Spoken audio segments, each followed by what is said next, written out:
What's up, everybody? Me, Bryson Booker, here with another Pro Audio review for you.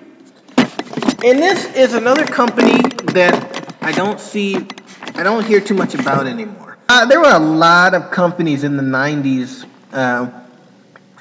building speakers that were decent at a decent price.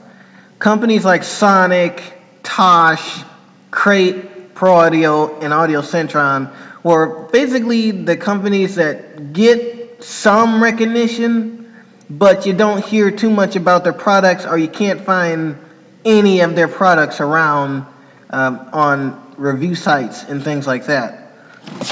But I'm lucky to actually own some of these products and share the review with you. Like this amplifier. This is a 1991 Tosh Electronics Corp model A160. Basically, all this is just a 160 watt speaker power amplifier, or whatever you want it to power. Basically, you got an input, so this goes out from your main outs on your mixer to the amplifier, and then you got your attenuation. No, that's a hard word. Basically, this is like your gain, your dB, your gain. To get the most out of this amplifier, you have to crank it all the way up to 4, really.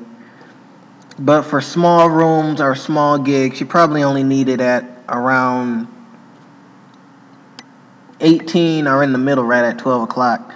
But normally, I have to keep it boosted because that's how I can get the most out of it. You got the old Tosh logo here. You have the on light and the clipping light. And right here, they made another model exactly like this power amplifier.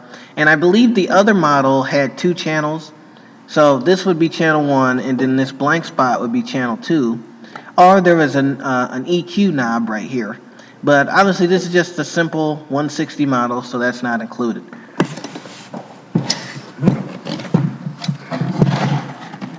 There are very sturdy handles on both sides of the unit, so you can pick it up and go. On the back of the unit, you have a cord wrap. You have 2 notches for cord wrapping, so you can wrap this up and stow it away.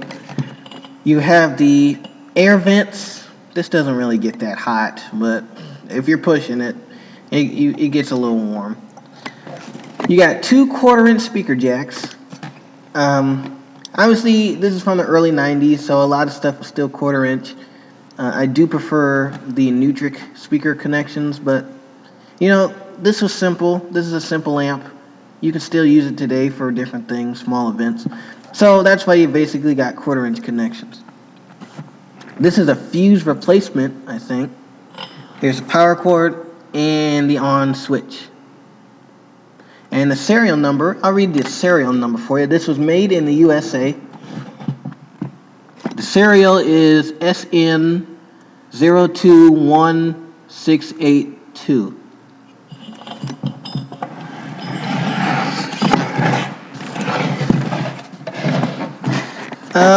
Not a lot of people remember Tosh Electronics Corp.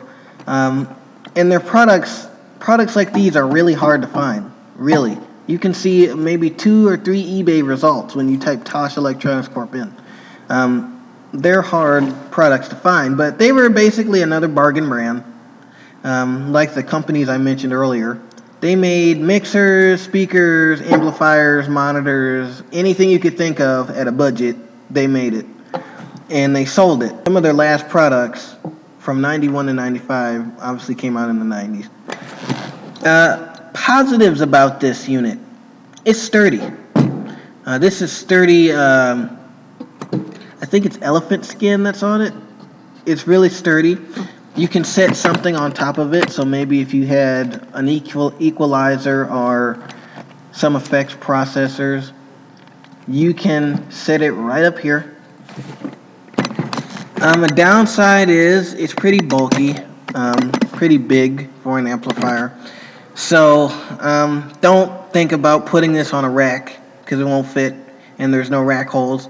So you basically have to sit this on a separate table or around some other equipment, but it kind of gets in the way of some of it, and I wish it was rack mountable, because then I can just put it on a rack and just carry the whole rack, but I have to carry a separate amp, and it kind of stinks. And not to mention, the amp is this big and it only gets 160 watts, which was common at the time to see big amps with little wattage, but nowadays it's kind of, you walking around with this, people think you got 300 watts on your hands when you only got 160.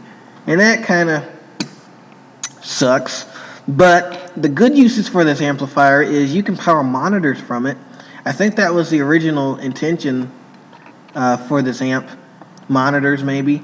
Because it was handed down to me from a church who used it, along with the Crate CPA 8P mixer, which I have done a review on, so you can go check that out. Search it up in my videos. It's basically the only Crate mixer review on YouTube right now. So you can go check that out. But it was this amp, Crate Pro Audio monitors, and Audio Centron speakers. That was the whole system. This amp only powered the Crate monitors, while the mixer, which was powered, gave sound to the mains. It's a decent amplifier for what it is. It kind of clips a little too easy, though. Of course, I pushed this amplifier almost to its limit because I want to get the full potential out of it. However, keep in mind when you do that, some voices may start to clip on this thing really easily. Like if I was playing this through my speakers right now, playing my voice through my speakers at high volume, this clip light would be flashing like crazy. There's no protection system on this unit. So if you clip it and it dies, it's dead. You can't replace it. So there's no sort of protection or limiting or compression. Basically, this amp was basically meant for what it was designed to do, just power stuff, but not protect it. Which, if you look at it now, is kind of dangerous, considering some of the speakers that are out now. But it clips a little too easily. Also be careful with this knob, because if you turn it all the way up, just really fast, your speakers will give a strong feedback, and it'll start to clip through this thing. And I hate that, so I don't want that to happen again. When it clips, the sound gets distorted slightly. So that's basically a warning to you to turn your mixer down or turn your gain on this thing down. And eventually the red light will go away, but it's kind of hard when you're pushing this thing and you're running a whole band through it for the red light to stay off. It's kind of hard because, it's only 160 watts. It's not 300. And so if you get this amplifier, it's a pretty decent unit. Just realize you can't put it on a rack. You're going to have to put it on a table. So maybe if you're doing it in like an installation area where all it does is sit and power stuff, it'll probably be great. It works great when powering monitors, not so much mains, because obviously you want more power going to the mains than you do to your monitors. Unless you're the other way around. It's up to you. But it's great for monitors. Run an equalizer through it. It's better with the EQ, so you can shape out all your tones, because the amplifier just sends anything that you put in it. It just sends it back out. So it doesn't color anything, which is a good thing. It doesn't color the sound at all. And basically what goes in comes out. So I would suggest maybe using an equalizer, compressor, all that outboard gear, if you're still an analog guy, to run in this, and it'll sound much better. But this is the 1991 Tosh speaker power amplifier, the model A1160, and I hope you enjoyed this review. Thanks for watching.